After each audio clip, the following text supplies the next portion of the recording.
Hey, Jacob, how you doing? I'm good. You okay? Yeah, I'm very well. Welcome to everyone joining us for Platforming Community Live. It's so good to have you here. This is the last one before we break up for summer. School is nearly out, and this is our last one before we go get our tan on. I'm not sure about that, but yeah, before we break up for summer.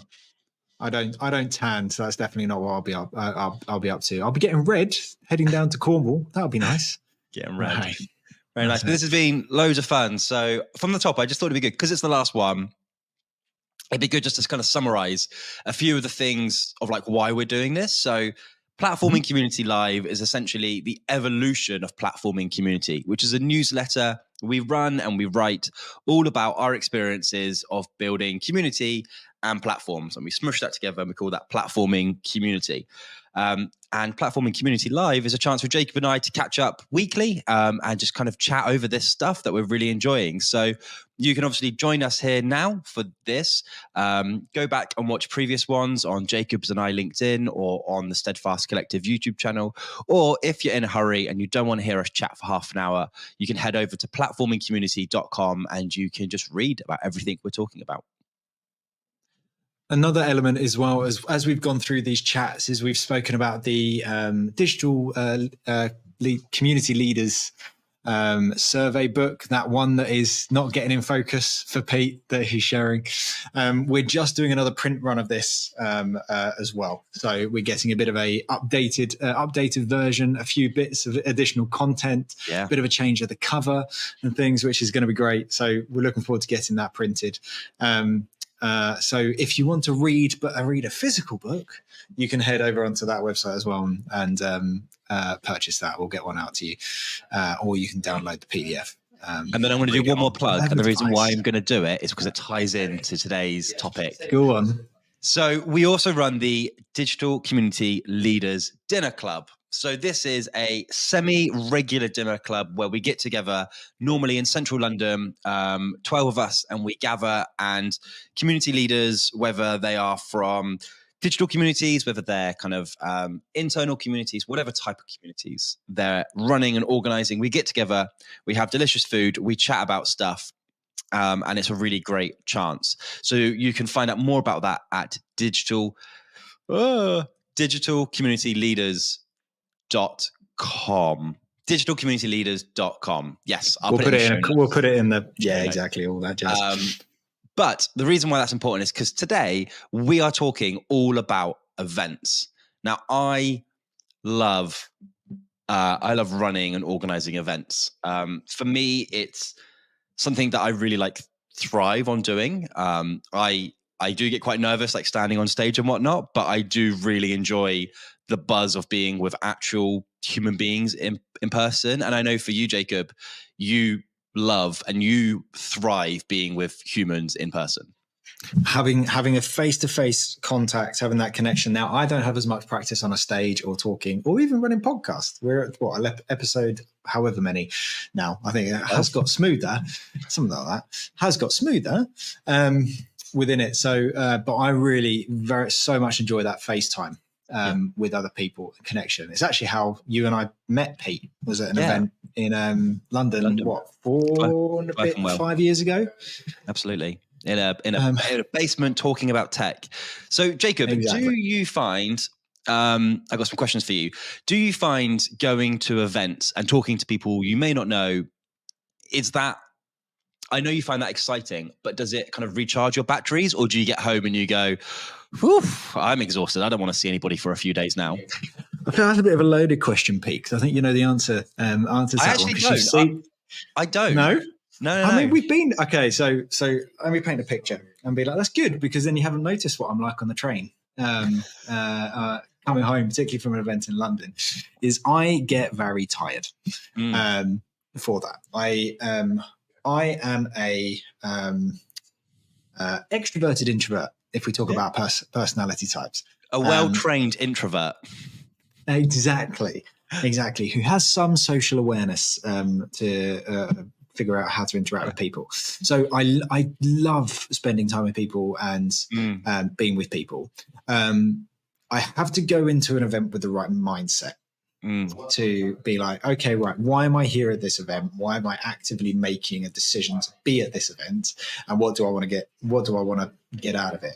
What I don't want to get out of it is people going, connecting with me on LinkedIn and being like, weren't you the miserable introvert in the corner who wasn't doing anything, like wasn't chatting to anyone? So I very much actively make an effort, and I'm trying to pick up my sort of social things again. So at the end of an event, to answer your question, very tired. I like to have a little bit of downtime on the train, digest, make notes of maybe who I've spoken to and chatted about. But yeah, and it sounds like, Pete, you're very similar. On the train, I watch The Office on the way home. Nearly every time. It's normally about 10 p.m. The Waterloo to Southampton or Winchester train. I put The Office on. I've treated myself to a packet of giant chocolate buttons from M&S, and I don't want anyone to talk to me. I just want to watch The Office in peace. I also, to be fair, I also love the other bit of chocolate that you usually buy and you leave somewhere special when you get home. Isn't that right?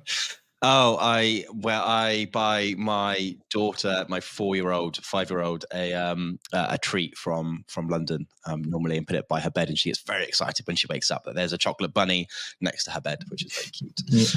That must make her very excited for when you tell her that you're leaving for the evening to go to an event as well, being like, oh, he's going, but at least she's always chocolate. She does get disappointed when I tell her that I'm not home for dinner, and she thinks I'm going to London, but I'm just going to something in Southampton. I'm like, there's no chocolate if I'm going to Southampton. But anyway, we are off topic. So why is events and community so important? Well, because we wrote this book with Autumn Live, who are a local-based events company, our good friends Jan and Sai. So that's Jan Carlisle and Sai Howes, who are the kind of the main folk in charge at Autumn Live. There was a heavy emphasis on events in this book, and for really good reason. So we're going to run through today some notes from this book, but also just some personal experiences of why events are important for community building. So I think the best way of kicking this off, Jacob, is for you to ask the exact question I just said, and then I can spill off some notes. Oh, the question: why are events important, Pete, in building community? Great. So events are not required to build community, but they do create something very special. I was chatting recently with a client of ours who runs a software product and an online retail for cross stitchers, and they recently held their first in-person event, like a retreat at a hotel, I think in Birmingham, with 200 cross stitchers, and it was an incredible chance for them to gather almost their most engaged members, stick them in a room and be like, meet each other. And I was chatting over it with Tim, and he was like, it was just incredible to watch them come up with these things, like initiatives, like dinners and stuff, all by themselves. Like we just gave them the space. And we just let them kind of run with it. And it creates a chance for your really engaged folk to get stuck in. It also gives folk who are more extrovert and more like events, like an entry point. I've got involved in communities because there's been a really great entry point. And often that is an event. So an example of this might be something like the Agency Collective or Agency Hackers, or one of the many agency community peer groups that exist. A lot of people's first experience of those groups will be one of their Christmas parties, summer parties, where you get invited to it, you go along, you have a great time, and you realize, hold on, wait, being with my people has so much value. I want to invest in this community, and I'll pay the monthly fee to have access to the online stuff as well as the in-person stuff. It's from now, I appreciate that, and that's and I agree with all of that. I think there's a balance as well, though, is that sometimes there is a aspect of community versus events rather than necessarily community events. Yeah. Sort of thing from that side. So in terms of the importance, I suppose, when you're running a community event, is that it has to be a community event. Mm-hmm. So there has to be an aspect of something where it is valuable from a community aspect, not a sales aspect. So again, if we spoke about, it's been many episodes now, we spoke about Patagonia and their community and things like that. Them running an event to showcase their new summer release is not really a community event. Mm-hmm. Unless you are only inviting people from your community, and then you're going to leave, like making it exclusive and things. Yeah, I think there's also a balance from that sort of stuff. But those community events and face to face, again, from my side, referrals and connections and things are so much more enhanced when you can look in the face of someone who's making them as well. Those kind of connections. So. And a lot of community is having these shared experiences. So I can recall many times, and I talk about it all the time. I had an event I went to, which was on a boat in the Thames in October, November, and it was it was just a horrible event. But the people I met were fantastic, and we still talk about that event because it was almost like the anchor point of our friendship because we met on a boat feeling seasick on a Thames while it was winter. And I was like, this is almost the anchor point of where we met. We mention in the book Sephora. So Sephora is a makeup brand, used to be big, well, is big in America. They do events and they have stores in the UK now. But what they do is they have exclusive events for their most engaged community members, which creates this almost fear of missing out. So for instance, you mentioned there Patagonia. What would be exciting if they were launching a new range of backpacks or hats is they go, actually, who are our most engaged members? However you gauge that, how do we get them into the room? And rather than just going, buy our stuff, actually what we're going to do is we're going to show you early, we're going to give you an incredible experience, we're going to tell you our story and like reinforce that, but also we're going to give you a chance to feedback. So we value you as our 0.1% of customers. We love that you have brought 12 of our bags and we know that you are a bag person. Come and see our new range of bags. Tell us what you think. Tell us what you think about the zippers and the pockets and the stretchiness of this. I love bags. And then when you're done, take one home. That is a community event where if I attended, I'd be like, I only want to buy Patagonia bags now because they have invested in me and now I want to invest in them. That creates that real, we've talked about a participation ladder time and time again. That is going to get you from someone who is, involved to an advocate and keep you there because you are investing in me. I get quite passionate about this sort of stuff. No, absolutely. And it's actually, we've spoken so much about community managers as well.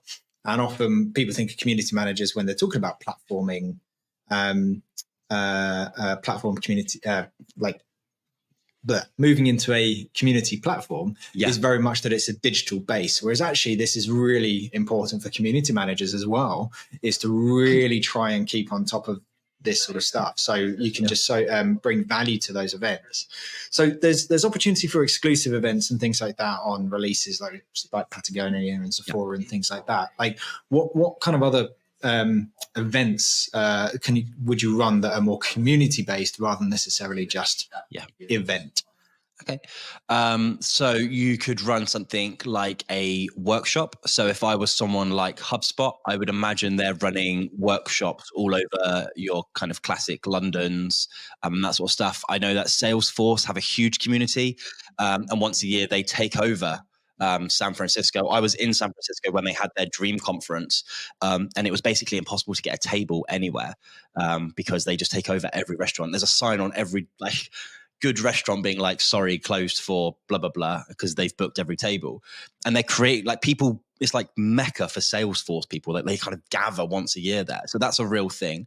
There's obviously networking meetups. So you set the tone. You go, look, we are here because we want you to meet your peers. We run a running club. You're coming to this. We're going to go for a run, but actually we want you to get to know people, meet friends, and create, connections, which is long standing.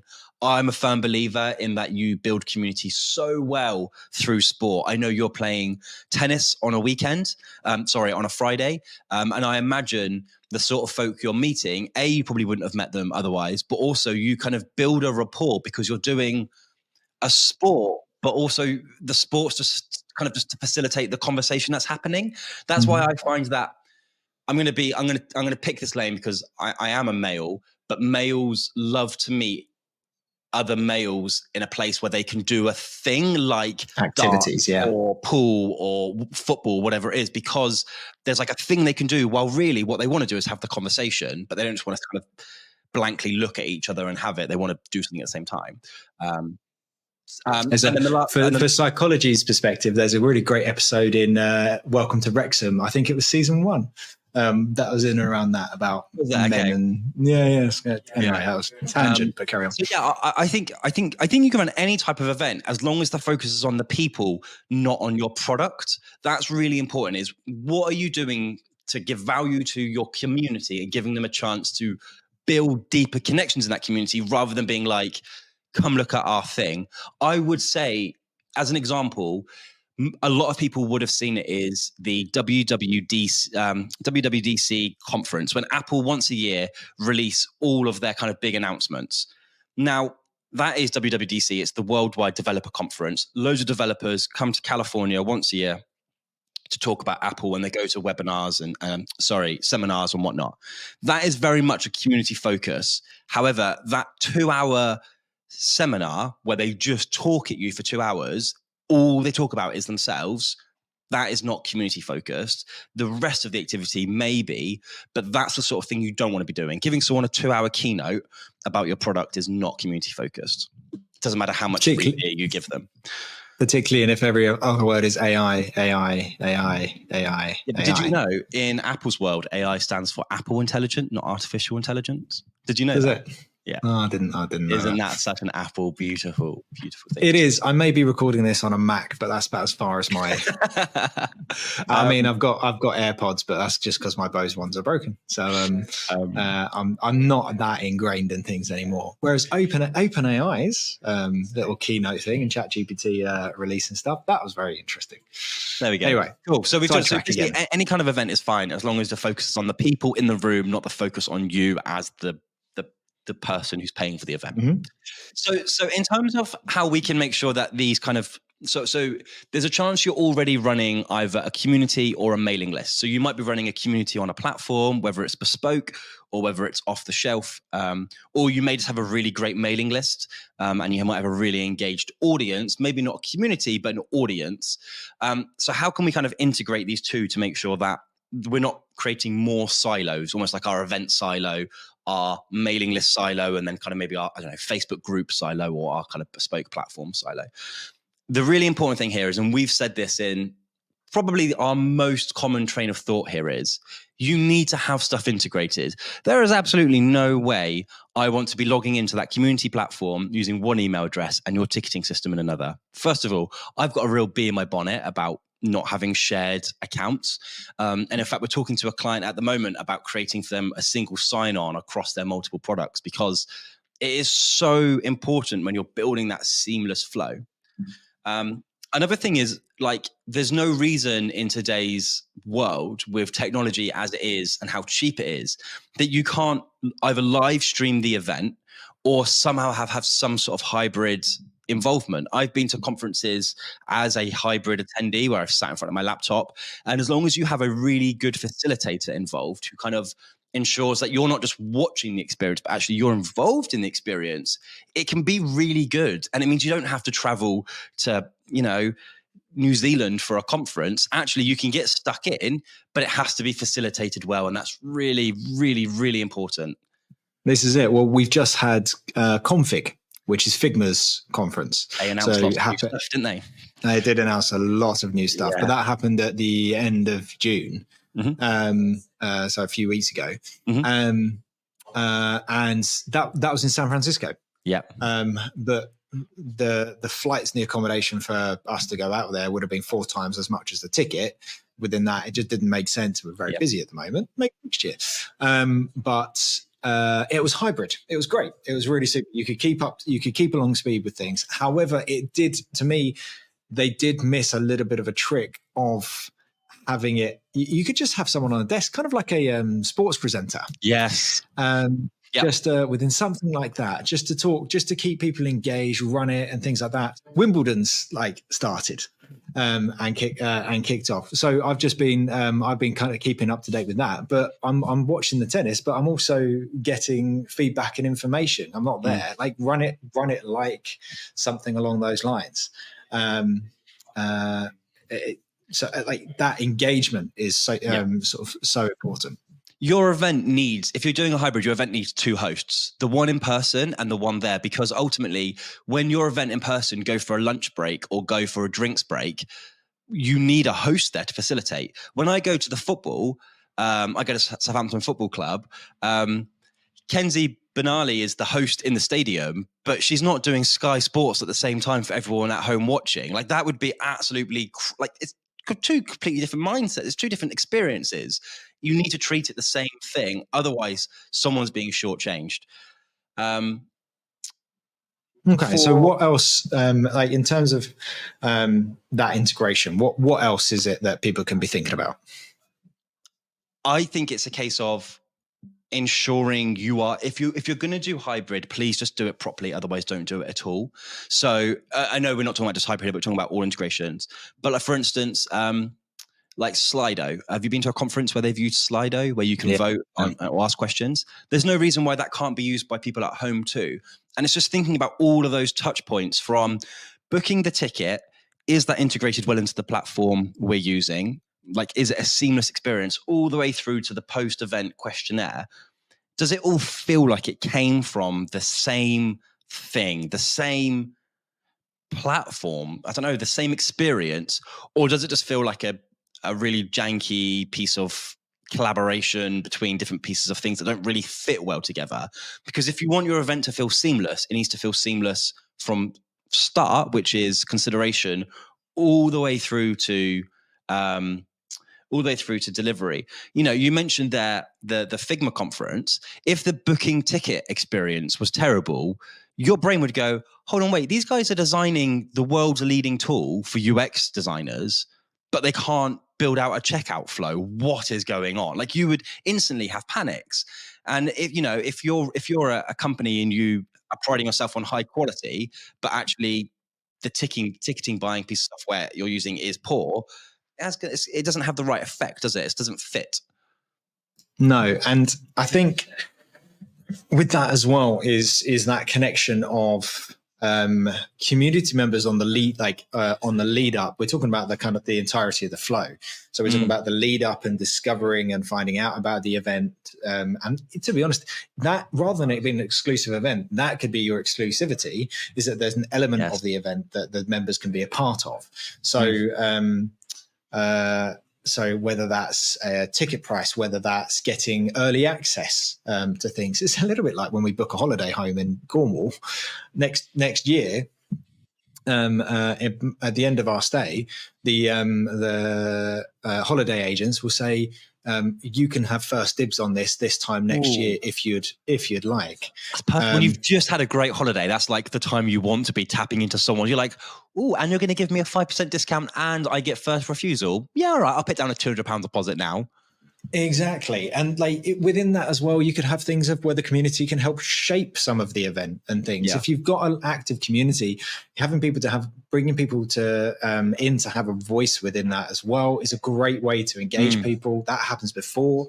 And then you got the lead up to the event, like you said, with the ticketing system, making sure it's got a really smooth flow. When you're there, we're currently talking to one of our clients as well, is when they arrive at a conference. They run medical conferences around the world. When they arrive at a conference, let's make sure that their experience is integrated again. So when they check in, that then activates in their account information about the event that can be kept up to date and so on. And then after the event, are there any sort of subgroups that you can set up or, hey, let's have an after the event workshop or webinar to hear all your questions. When we talk about integrated, I know we are talking specifically about digitally, but there's so much more. It's like the world of automation that we said about. It's not about clicking this to do this and then it kicks off this. It's like, no, just the experience is integrated. You don't want to say, hey, we're running this event here, go get your tickets like everyone else. Now you can turn up to the event, you go to the event, and then that's kind of it. Yeah. Treat people differently to the public who might be coming. Ticketing, technology isn't the solution to most of your problems if you're struggling with running events. It's just an accelerator and a tool. We worked with a serviced apartment block. What are they called? What do Outposts do? How would you describe Outposts? Build to rent company. So they build beautiful buildings and apartment buildings, and then rent out those apartments. Yeah, and we've built them like legitimately an industry leading website, and they're having incredible success with it. And part of that was their C-suite were very sure they didn't want somebody to click on a button that says, I want to find out more about this apartment, and be taken off to somewhere completely random they have no control of. We actually built more of that flow in, so it felt premium, not like you're being shipped off somewhere and you just have to make your way back, hopefully. And that's really important in that kind of guided experience, especially when someone's paying, good amount of money for something. You want to give them that handheld experience. You obviously led the charge on that project. Well, I think just to touch on that project as a bit of an insight as well is don't feel limited by what you have in front of you. Like you can speak to us or speak to an expert, because actually there are flows that were expected to happen off the site that we just didn't want to happen, but expected to happen off the site. But we spent the time to unravel those and say, okay, can we work around this in any kind of clever way? Even if it's like one of them is text parsing, which is information gets in. We've set up a text parser, which essentially like hooks out the text that comes in from a certain piece of information and embeds it into a platform that to the client side seems seamless, and even to Outpost side is seamless from their side of things, but is multiple things working together. That I can often be like, well, we can't. There's no button that says connect this. Our CRM system won't do that. Well, let's have a go, because I'm sure we can. Let's at least see. Let's open up the API documentation. Let's see what there is. Be like, there is no API, but they send this email. We could set up a text parser, which moves it here. We're now getting into real detail and complexities around what we do, but just don't feel limited by what you think can't be integrated, because actually there might be workarounds and ways that you can do that as well. And if you are selling tickets and you're selling a vast amount of tickets, or you're selling a vast amount of anything, tweaking something 1 or 2% in terms of conversion rate could have a massive impact for your business. So it's worth thinking about. Let's just quickly go on to how we can measure the success of an event before we run out of time. So measuring the success of an event is really important. Events can, as someone who runs events can get expensive and time consuming incredibly quickly. Like money can just flow out of bank accounts. And I think it's really important that you are making sure the events you're running make sense. The most important, so this comes back to, what is your most important metric? As we say this regularly on this show, is what is that North Star metric your boss or your financial director cares about? Is it profitability? Is it bums on seats? What is it? Because that is the thing that you need to be measuring, and the impact of that. But also, as a secondary to that, you've got to be sending your attendees feedback forms. They will tell you what they liked and did not like, and they will be absolutely brutal. We send them out, and we get some incredible we get some great feedback from our roundtable dinners about, wouldn't it be great if it started at this time? Actually, it'd be great if the location was a bit different. Like, we get all sorts of great feedback. But if you just use the feedback in your own head, and you don't listen to anybody else, you're only going to see the event from your point of view. And if you've spent months organizing it, you're going to think it was the world's best thing, because you've just spent months organizing it. And it's important you get other people's perspectives. Being a product designer by trade, qualitative data I love, because it really gives personal insights and emotional insights. I will now challenge anyone who says qualitative data is difficult to discern, because now with the use of AI, you can so easily capture any feedback that may have been written, sentiment, run it through a simple model, and just say, could you please summarize the good feedback, bad feedback, and then 10 points that we should work on. That there's no excuse nowadays. And I just want to give a really good example as well of someone who handled direct feedback really well at a community event that we went to, which was Agency Hackers. So Yeah, they obviously do being really in the agency well. world, Yeah. They went there, had the event, they sent their feedback forms. Everyone put in feedback, which was great. One thing I loved that they did that I'd love everyone to do is then share some of the key points of the feedback back to the community because that just goes, hey, we heard you. Often with feedback, it can just feel like it goes into the abyss. Yeah. But one of the points, like for example, hey, we mentioned when we were on our screen about our logo animation that we had done, that we spent X £100 on Fiverr to get done. It was annoying. Part of the feedback was there's you're in a room of agencies who are part of the Agency Hackers Network. They probably would have done it to you for free, but also Fiverr is a really challenging thing in our market for it.